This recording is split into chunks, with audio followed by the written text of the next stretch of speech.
जय हिंद दोस्तों, तेगी reading tips में आपका स्वागत है। दोस्तों, इस वीडियो के अंदर हम बात करने वाले हैं दो कंपनियों के बारे में। यहाँ पर बात करने वाले हैं। पहली कंपनी होगी पराग मिल्क फूड। 182 रुपये का भाव है। बहुत सारे लोगों को ये मालूम नहीं कि इसका मार्केट कैप कितना है। बहुत सारे लोगों को, ये नहीं बोल रहा हूँ कि सभी को, बहुत सारे लोगों को। बहुत छोटी कंपनी है। 2100 करोड़ का जी। 2100 करोड़ के मार्केट कैप का मतलब क्या है, आप उठा के देखिए। जो आपके पोर्टफोलियो के अंदर कंपनियां हैं, उनका मार्केट कैप आप चेक कीजिए। मैं बोलता हूं कि यस बैंक का ही आप मुझे कमेंट बॉक्स में बताइए कि मार्केट कैप कितना है। तब आप कहेंगे ये तो यस बैंक की बराबर अगर हो जाए तो 25 गुना पैसा कर देगा।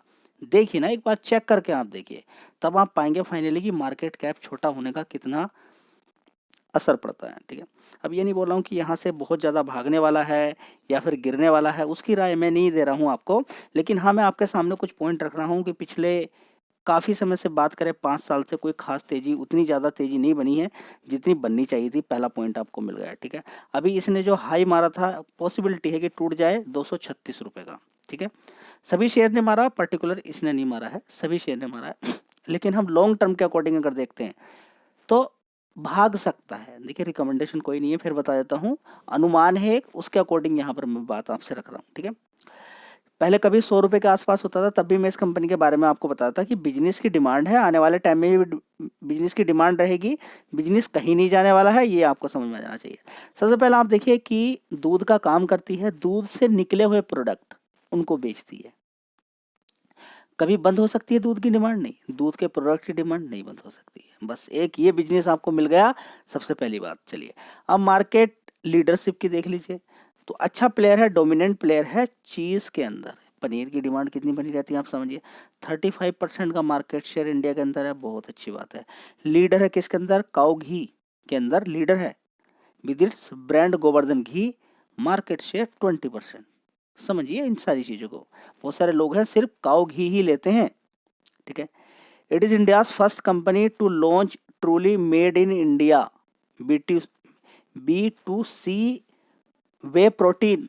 प्रोटीन पाउडर का नाम आपने सुना होगा, तो पहली कंपनी है, अच्छी कंपनी है इंडिया वाली, जिसने made in India B2C whey protein बनाया। वे प्रोटीन का नाम है, आप देखेंगे तो उसके नाम से, जो ब्रांड अवतार के नाम से 2017 से चल रहा है। चलिए, it is the only company to manufacturing fresh paneer with a 75 days self life. इसका मतलब ये है कि ये कंपनी पहली ऐसी कंपनी है जो पनीर, अगर आप इस कंपनी का खरीद रहे हैं तो लगभग 75 डेज तक उसकी लाइफ रह सकती है। चलिए, अगर बात करें तो लार्जेस्ट कंपनी का चीज़ का प्लांट, मैन्युफैक्चरिंग कैपेसिटी अच्छी खासी रखती है, अच्छा लार्जेस्ट प्लांट है। बात करें तो रॉ चीज़ की बात करें तो कितना कच्चा, मत देखिए, स्टार्टिंग में रॉ मटेरियल ही बना के तैयार किया जाता है, उसके बाद ही पनीर बनता है। कैपेसिटी देखेंगे 60 मिलियन टन पर डे की है। It is the largest automatic dairy farm with कितना, इसकी अगर बात करते हैं तो देखिए, ऑटोमेटिक डेयरी फॉर्म का मतलब क्या है आप समझिए कि सीधा डेयरी फॉर्म से सीधा बीच में कोई पर्सन नहीं आएगा, सीधा कहाँ तक जाएगा? घर तक जाएगा कस्टमर के। देखिए, बीच में कोई भी इंसान नहीं रहेगा। दूध दुआ गया, सीधा कहाँ जाएगा? सीधा घर, बीच में कोई आने वाला नहीं है। ठीक है, तो ये कुछ एरिया के अंदर चला, उसके बारे में बात करेंगे। ठीक है, तो गोवर्धन की बात करते हैं। एवरी डेयरी प्रोडक्ट लाइक घी, मिल्क, ये है कंपनी के। इसके अलावा देखेंगे UHT milk and natural cheese product बनाकर तैयार करती है। इसके अलावा अगर बात, दोस्तों जैसे कि मैंने आपको बताया कि इस कंपनी का सबसे बढ़िया यही है कि कंपनी ने फॉर्म टू होम मिल्क, तो यहाँ पर देखेंगे जिसको बोलेंगे अनटच, किसी का टच कोई नहीं करेगा उसको, होल प्रोसेस ऑटोमेटिक होगा, सीधा फॉर्म से घर तक जाएगा। ठीक है, करंटली अवेलेबल है मुंबई के अंदर, कंपनी का काम चल रहा है इस चीज़ को लेके, पुणे, सूरत और दिल्ली के अंदर, जो बड़े बड़े शहर हैं। अगर यहाँ पर बिजनेस टिकता है तो फिर देखेंगे आपकी इस कंपनी के अंदर बहुत कुछ अच्छा देखने को मिल सकता है। इसके अलावा बात करते हैं, it is the sports nutrition की बहुत ज़्यादा रिक्वायरमेंट होती है, तो कंपनी ने हेल्थ इंथुजियाज्म को ध्यान में रखते हुए लॉन्च किया 100% वेजिटेरियन होम ग्रोन वे प्रोटीन। बहुत अच्छी बात है, 2017 से चल रहा है। आपके दिमाग में होगा कि पराग मिल्क नाम है, तो मिल्क से सबसे ज़्यादा इस कंपनी का रेवेन्यू आता है। बस यही तो सारी चीज़ें देखनी होती है। मैं बार बार आपसे क्या कहता हूँ कि जब भी मैं किसी वीडियो के अंदर बोलता हूँ कि ध्यान से सुनो, तो कुछ मैं बात बताने की आपको कोशिश करता हूँ, ठीक है। तो मिल्क से कितना रेवेन्यू इस कंपनी का आता है? 9.4% का। कितना? 9.4% का। ओवरऑल मिलाकर रेवेन्यू का परसेंटेज देखें तो वैल्यू एडेड यानी कि मिल्क से निकलने वाला घी हो या दूसरी चीज़ें हों, 69% का रेवेन्यू आता है, चीज़ वगैरह सब चीज़ें, ठीक है। तो बात आपकी समझ में आ जानी चाहिए, जो कि इम्पोर्टेंट है। चलिए, तो दोस्तों बात करते हैं पराग मिल्क की। तो देखिए 801 करोड़ का रेवेन्यू आता था 1 साल पहले, उसके बाद 790 करोड़ का, 758 करोड़ का, 871 करोड़ का, उसके बाद देखेंगे 885 करोड़ का। लगातार इस कंपनी का रेवेन्यू ऊपर की साइड में बढ़ रहा है। चलिए, ऑपरेटिंग प्रॉफिट 65 करोड़ का, 36 करोड़, 56 करोड़, 69 करोड़, 73 करोड़, इस तरीके से लगातार बढ़ रहा है। चलिए, नेट प्रॉफिट की बात करते हैं। 34 करोड़, 10 करोड़, 27 करोड़, 29 करोड़ और ये देखेंगे 36 करोड़। नेट प्रॉफिट भी धीरे धीरे ऊपर की साइड में ही बढ़ता हुआ नजर आया। 34 से 10 करोड़, 27 करोड़, 29 करोड़ और 36 करोड़। चलिए, अब यहाँ पे देख लेते हैं रिजर्व्स कंपनी के पास कितना है। 843 करोड़ का। कितना? 843 करोड़ का। बोरोइंग 648 करोड़ की। सबसे कमाल की बात इस कंपनी की स्टडी में कर रहा था, प्रोमोटर्स की होल्डिंग मैंने देखा कि कभी इस कंपनी के प्रोमोटर की होल्डिंग 40% थी। कितनी? 2022 में 40.75। आज की डेट में देखेंगे तो 42.61% है, बड़ी है। इसी तरह से देखेंगे FIs 8% से 10% हो गए, फिर घट गए। माल खरीद लेते हैं दूसरे लोग, कोई बात नहीं। इसी तरह से अगर देखते हैं तो FIs DIs की भी यही हरकतें हैं। 7% से 8 हो गए, 8 से थोड़ा सा और बढ़े, 8 से और गिर गए, फिर देखिए नीचे गिर गए, ठीक है। तो खरीदना बेचना FI DIs के बीच में चलता रहता है। बहुत अच्छी बात है, ध्यान आप लगा सकते हैं। दोस्तों अगली कंपनी होगी रेडिंगटन। अगर इस कंपनी की बात करते हैं तो ग्लोबली जो टॉप मोस्ट मार्केट है, वहाँ पर जहाँ कहीं भी ऑल ओवर द वर्ल्ड के अंदर टॉप मोस्ट मार्केट है, पहले और दूसरे नंबर पर ये कंपनी माल बेचती है, सप्लाई करती है, डिस्ट्रीब्यूटिंग करती है। बहुत अच्छी बात है। तो सारा काम करती है कंपनी। बड़ी बड़ी कंपनियों से टाइप इस कंपनी के हैं।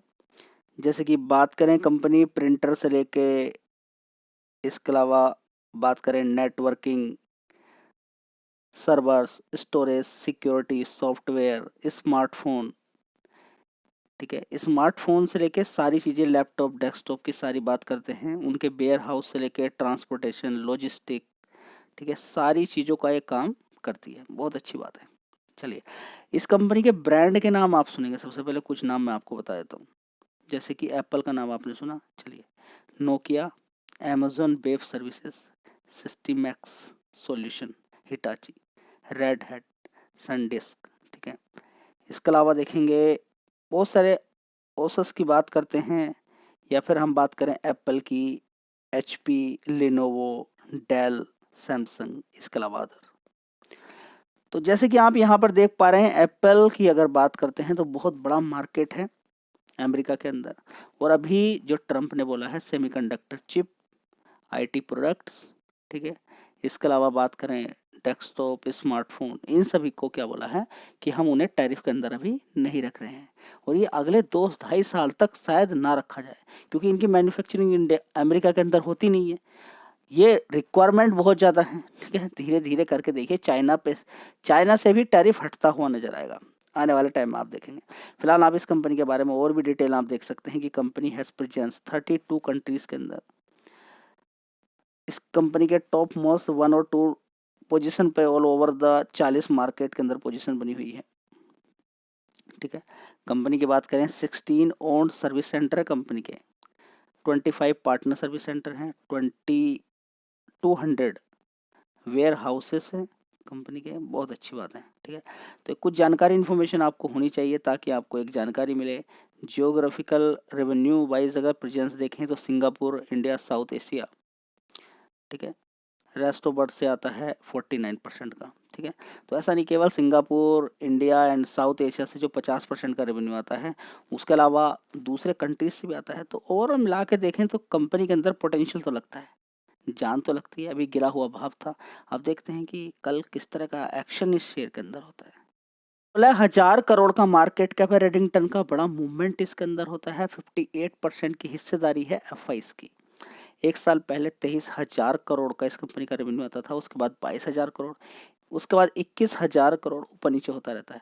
उसके बाद देखेंगे 24,000 करोड़, उसके बाद देखेंगे 26,000 करोड़। परफॉर्मेंस वाइज बहुत शानदार परफॉर्मेंस।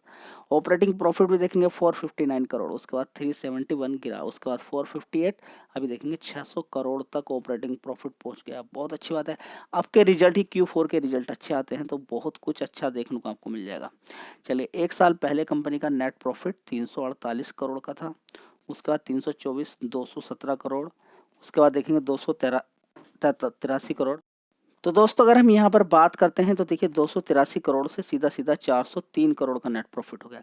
अभी तक की परफॉर्मेंस अच्छी है। क्या है कंटिन्यू रहेगी? देखिए इसके बारे में नहीं कहा जा सकता कंटिन्यू रहेगी क्या नहीं। यहाँ एक अनुमान लगाया जा सकता है, ठीक है। तभी बोला जाता है किसी कंपनी में सारा पैसा नहीं लगाना है, गिरावट पे खरीदना होता है। अभी अच्छी लग रही है आपको कंपनी, ठीक है। कुछ समय के बाद अगर प्रॉफिट कम ऊपर नीचे होने लगे तो फिर गुस्सा करेंगे। कमाल की बात एक चीज़ और इस कंपनी के अंदर है, 3,000 करोड़ का इस पे कर्ज होता था कंपनी पे। कितना? 3,000 करोड़। कितना रह गया? 1,700 करोड़ का। चलिए बहुत अच्छी बात है। रिजर्व्स देखिए यहाँ पे 7,400 करोड़ के। आप कहेंगे कि 1,700 करोड़ का कर्ज है, हमें तो गुस्सा आ रहा है। गुस्सा आने वाली कोई बात नहीं, पूरे पूरे साल का प्रॉफिट देख लीजिए, आपका गुस्सा शांत हो जाएगा। 1,400 करोड़, 1,200 करोड़, अभी देखिए एक क्वार्टर रह गया, 1,227 करोड़ का कंपनी का नेट प्रॉफिट है। एक झटके में सारा कर्ज खत्म किया जा सकता है, लेकिन कंपनियां कर्ज खत्म नहीं करती हैं। टैक्स का बड़ा मैटर रहता है, ये चीज़ आपको समझना होगा। कमाल की बात यह है कि इस कंपनी के अंदर बहुत ही शानदार FYs की होल्डिंग है 58%। कभी बेचा तो गिरावट होगी, बेचा तो ठीक है, इसमें कोई नई बात नहीं है। 39% से आज की डेट में 58% की हिस्सेदारी FIs की है। इसके अंदर मूवमेंट से पैसा लेता है बड़ा प्लेयर, ठीक है। मूवमेंट से पैसा लेता है और अच्छी खासी नीचे से शेयर को भगाया गया है। काफ़ी ऊपर है शेयर। अगर आप पिछले 5 साल 4 साल का चार्ट पैटर्न देखते हैं तो काफ़ी ऊपर है इस समय, ये भी आपको देखना है। DIs की होल्डिंग देखिए कितनी है, 18.64%। FI DIs दोनों चुपचाप बैठे हैं, प्रमोटर इसके अंदर नहीं है, पब्लिक है 22%। तो क्योंकि FIs की होल्डिंग इतनी ज़बरदस्त है इसलिए इसके अंदर मूवमेंट बहुत ज़्यादा रहता है, ठीक है। तो यहाँ पर रिकमेंडेशन नहीं कि इसके अंदर करना है क्या नहीं करना, अपने हिसाब से आप देख सकते हैं। चलिए।